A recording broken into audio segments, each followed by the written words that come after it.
Meron ako dito barya-barya at ibibigay natin ito sa masaswerteng makakakuha ng mga baryan to. Pero paano? Let's go. Ano pangalan, boss? Vincent. Ano po sa tingin nyo, ano ang tunay na lalaki? Ang lalaki ay Ang lalaki ay Maginoo. Maginoo. So ano pong pipiliin nyo? Maging babaero o pera na lang?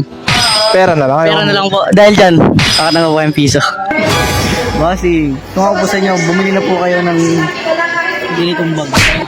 Kuya, pangalan? Adrian. Ngayon na i-describe nyo lang po kung ano talaga yung tunay na lalaki. Ang isang lalaki ay Pogi. pogi. Kung papipiliin po kayo, anong pipiliin nyo po? Mambabae o pera? Siyempre, pera para may pangbababae. Siyempre, pera para may pangbababae.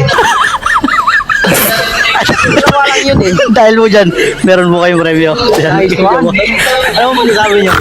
Salamat. Dahil dyan, pogi rin siya. Boss, anong pangalan? Kane Mangoba.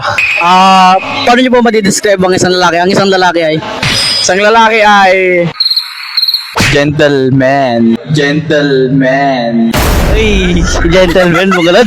Gentleman. Kung papipiliin po kayo, manchichicks ka na lang o pera? Pera, tas mang chichiks. Pera po yung sagot dito. Pera. Dahil po dyan, nanalo po kayo 5 piso. Ay, 5 piso, bawi. Siyempre, pera para may pangbabae.